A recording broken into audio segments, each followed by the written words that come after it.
요즘에 나만 이렇게 뒤처지는 것 같은 느낌을 받으신 적이 있을 거예요. 저도 그렇고 왠지 인생에서 한 발자국 이렇게 뒤에 있는 것 같은, 다른 사람들은 이렇게 빨리빨리 걸어가는데 나만 이렇게 뒤처지는 기분이 드신 적이 있을 거예요. 특히 경제적으로. 그죠?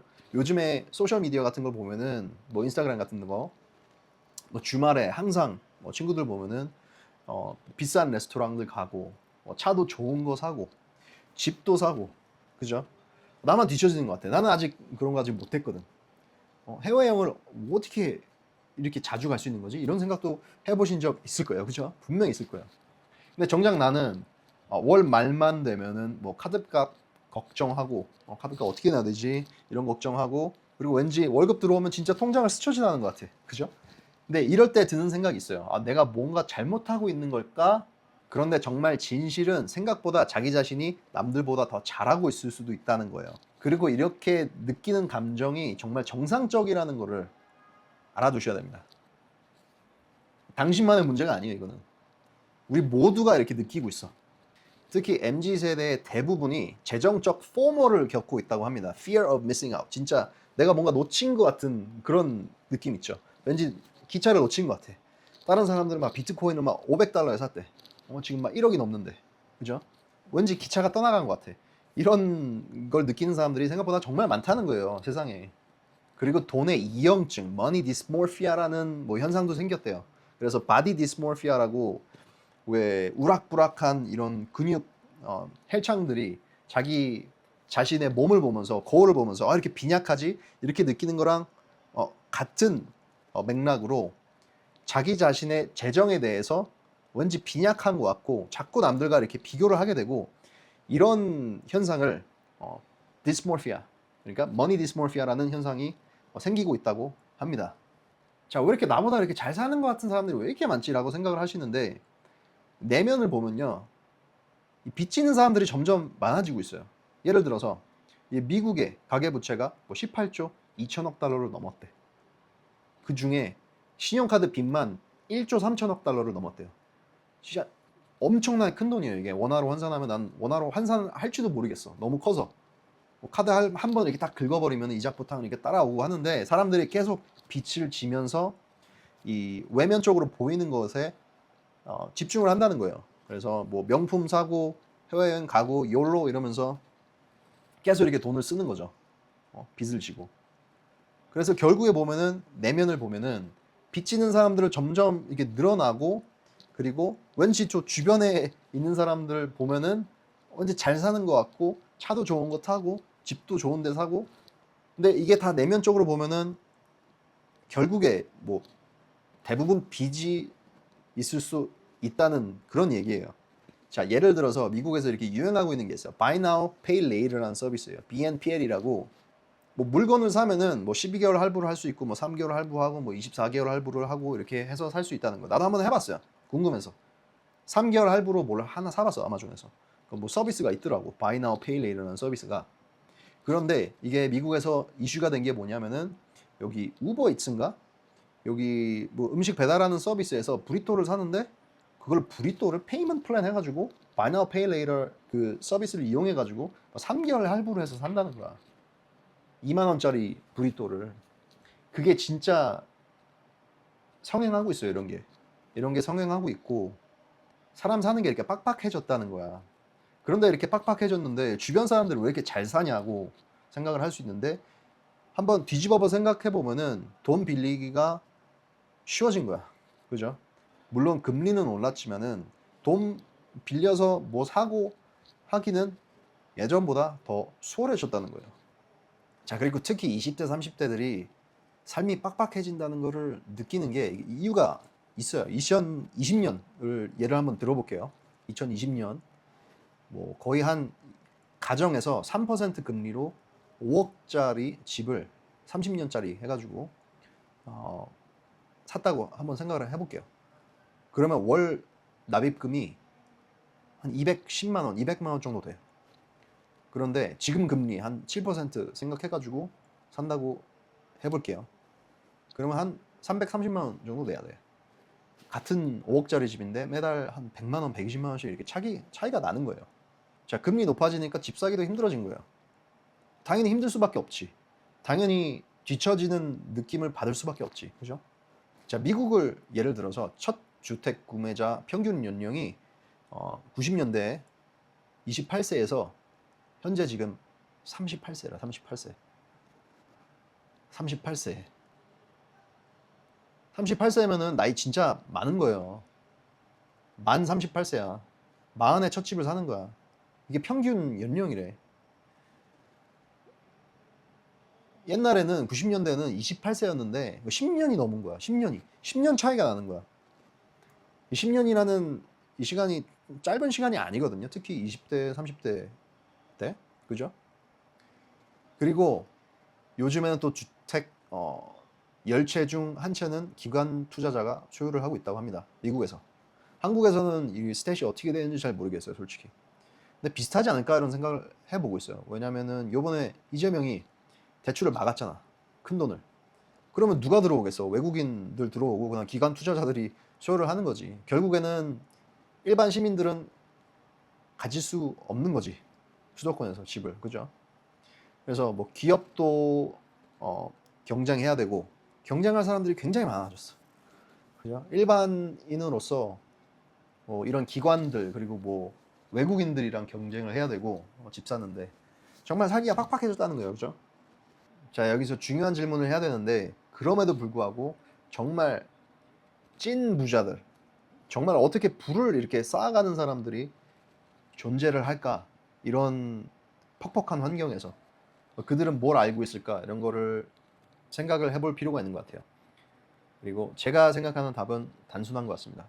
위기를 기회로 본 사람들이 있고 그리고 그것들을 꾸준히 실천한 사람들이라는 거예요. 정말 단순하게. 자, 이런 기회들이 어디서 존재를 하냐라고 생각을 해보면은 정말 가까이 있을 수 있어요. 그렇죠? 예를 들어서 미국 주식시장. 미국 주식시장 같은 경우는 장기적으로는 우상향하는 시장입니다. 결국에 보면은 뭐 마이크로소프트, 애플, 뭐 엔비디아 이런 정말 혁신적인 기업들은 미국에 다 있잖아요. 그리고 사람들이 뭐 미국이 패권이 뭐 달러 패권이 망한다, 미국이 망한다 이래도 미국으로 가고 싶어가지고 불법 이민한 사람들이 1년에 얼마야. 그죠? 그리고 미국의 뭐 군사 같은 것도 봐야 되고, 그죠? 제가 생각하기에는 달러 패권은 뭐 서서히 시간이 지나가면서 무너질 수도 있겠다라는 생각을 하면서도 결국에 이 주식시장 같은 경우는 미국 시장이 답이다라는 생각을 하고 있어요. 왜냐하면 혁신적인 기업들이 전부 다 미국에 있으니까. 미국처럼 이렇게 기업 친화적인 나라가 없어요. 결국에 보면요, 장기적으로는 미국 주식은 이렇게 우상향을 하게 되어 있습니다. 언제까지 할지는 모르겠지만 역사적으로 볼 때 지난 100년간을 볼 때 계속 우상향하는 시장이었다. 그리고 제 견해를 한번 생각해 보면은 저는 계속 제가 죽을 때까지 미국 시장이 계속 우상향할 거라고 믿고 있고 생각을 하고 있습니다. 금융위기 2008년 그리고 팬데믹 2020년 그리고 근래에 미국 관세 때문에 뭐 주식시장이 엄청나게 막 떨어지고 그리고 사람들 공포로 막 이렇게 밀어넣고 이런 시장이 그리고 이런 시간이 항상 존재를 해왔어요. 그러나 항상 미국 시장은 우상향을 했다. 그래서 정말 부를 쌓는 사람들, 미국 주식을 통해서 부를 쌓는 사람들을 보면은 이런 위기 같은 경우를 기회를 보고 오히려 세일로 보고 이렇게 사는 사람들이 굉장히 많다는 거예요. 그런 사람들이라는 거예요. 그래서 이 구독자분들에게 저도 이렇게 말씀을 해보고 싶어요. 마켓에 딥이 오고 크래시가 오면은 사라. 걱정하지 말고 뭐 인덱스 펀드, S&P 500 같은 뭐 이런 인덱스 펀드를 사라라고 권해드리고 싶어요. 다시 말하지만 하락장은 공포를 가질 시간이 아니라 이거를 정말 할인 행사로 생각하고 인덱스 펀드 같은 거를 계속 이렇게 주어야지 공포의 팔다가 아니라는 거예요. 관세 때문에 더 내려가면 어떡하지? 팬데믹 때문에 더 내려가면 어떡하지? 이러면서 사람들이 저점에 판단 말이야, 자꾸. 저점에 파니까 돈을 못 버는 거예요. 수익을 실현할 수가 없잖아. 자꾸 팔아버리는데. 주식이 쌀 때 사야지 주식이 비쌀 때 사고 비쌀 때는 엄청 사면서 주식이 쌀 때는 안 산다? 이거는 제가 생각하기에는 조금 말이 안 되는 그런 마인드셋이거든요. 하지만은 저도 그런 적이 있기 때문에 이해를 한다는 거. 하지만 그런 실수를 다시는 저지르지 않을 거라는 거. 이런 거를 말씀해드리고 싶었습니다. 뭐 두 번째로 뭐 부동산도 역시 뭐 시간의 게임이죠. 저는 부동산이 없어요. 저는 무조건 제 재산들을 미국 주식에 투자를 하고 있고, 부동산도 역시 주식과 같이 시간의 게임이다. 그래서 뭐 2008년 같은 경우, 그리고 2020년 같은 경우 뭐 금융위기 그리고 팬데믹 때 집값이 엄청 떨어졌죠. 그래서 위기 때 이 부를 가진 사람들, 이런 사람들은 이런 위기를 기회를 보고 사서 뭐 몇 배 이렇게 자산을 이렇게 불린 사람들이 굉장히 많다는 거예요. 그죠? 자, 셋째, 기회는 항상 있습니다. 뭐 부동산 그리고 주식 뭐 이런 거 말고도 트렌드에 민감을 하면은, 민감한 사람들 있잖아요. 트렌드에 굉장히 민감한 사람들이 있고, 뭐 비트코인 같은 경우를 봐도 뭐 2010년 때 2009년 막 이렇게 화이트페이퍼가 이렇게 딱 나왔을 때 정말 사이버 펑크들이라고 해가지고 뭐 비트코인을 이렇게 정말 좋게 보고 비트코인을 정말 헐값에 이렇게 사던 사람들 있잖아요. 그런 사람들은 되게 트렌드에 민감하고 트렌드를 잘 이렇게 잡는 사람들이란 말이야. 그래서 돈을 많이 벌었을 거 아니에요. 그죠? 초기에 투자한 사람들은 뭐 이런 트렌드가 앞으로도 계속 이렇게 있을 거라는 거. 요즘에는 뭐 스테이블 코인 뭐 이런 것도 하고 뭐 여러 가지가 굉장히 많죠. 굉장히 많아요. 뭐 대부분 뭐 인공지능 관련된 건데, 뭐 다른 부분에서도 기회가 계속 많을 거라는 거. 자, 마지막 네 번째는 이 경력 자체도 자산이라는 거를 좀 한번 얘기를 한번 해보고 싶었어요. 그래서 이렇게 부를 쌓는 사람들 보면은 그 주변에서 보면은 저는 캐나다 회사에서 일을 하고 있거든요. 그래서 돈 잘 버는 사람들 보면은 정말 이직을 정말 많이 하는 사람들이에요. 한 군데 안 있어. 뭐 연봉 안 오른다고 막 징징 짜고 뭐 성장 없다고 징징 짜고 안 그래요. 그런 사람들은 바로 그런 느낌을 느끼잖아요. 왠지 연봉 안 오르는 것 같고 왠지 나는 성장이 지체된 것 같아, 이런 회사에서. 그래서 바로 레주메를 쓰고 바로 이직을 해버려. 바로 그런 것들을 지체를 하는 사람들이 아니에요. 딜레이를 하는 사람들이 아니더라고. 그죠? 그리고 뭐 창업 기회 같은 경우도 그렇고, 그리고 뭐 새로운 도시를 가서 뭘 해본다거나 뭐 그죠? 이직도 그렇고 제가 말한, 그리고 새로운 기술을 배운다거나, 그죠? 이런 것들을 기회를 삼고 계속 이렇게 앞으로 나아가는 사람들이 정말 부자가 되지 않을까, 그리고 부자가 되는 사람들이 아닐까, 이런 생각을 해봤습니다. 자, 지금부터 우리가 할 수 있는 게 뭐냐 이렇게 생각을 해보면은, 저는 제가 권하는 거는 매달 자동이체로 소액 투자를 한번 시작해 보세요. 부동산 같은 경우는, 저 같은 경우는 부동산으로 돈을 벌고 싶다는 생각을 안 해봤어요. 사실은 제가 빚지는 게 정말 싫어가지고, 제 성격인가 봐요. 은행에서 빚진다는 생각이 너무 싫어서 저는 은행에 빚을 져본 적이 태어나서 한 번도 없어요.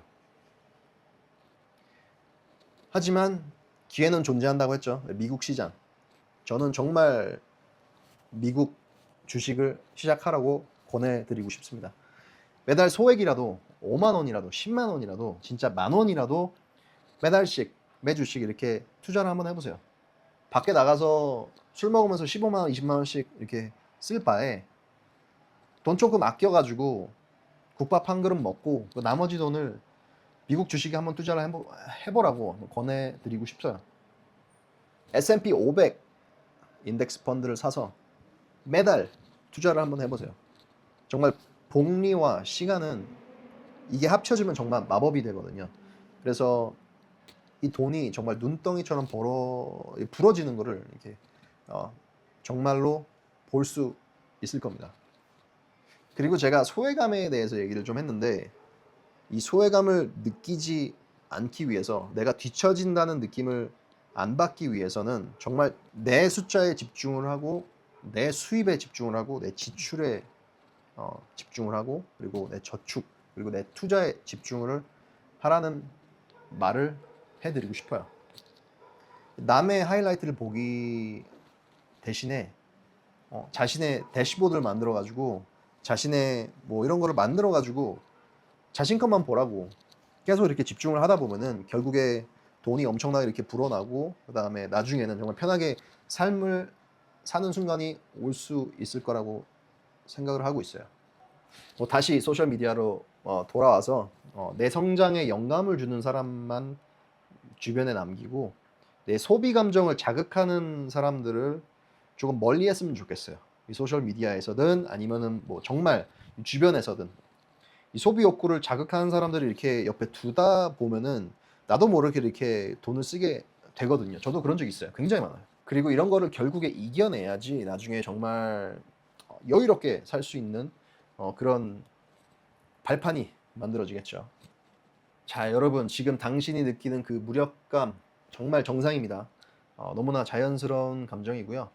세상이 끊임없이 이렇게 너는 부족하다, 너는 부족하다라고 말할 수 있어요. 그런데 진실은 여러분들은 이미 잘하고 있을 수 있다는 거, 그리고 잘할 수 있다는 거. 그리고 진정한 이게 부자라는 거는 진짜 많이 이렇게 뭐 돈을 가진 사람이 아니라 어, 좀 항시 이렇게 덜 불안하고 마음이 이렇게 평온한 사람 같아요. 그죠? 그런 사람들이 돈도 더 잘 벌죠, 사실. 그죠?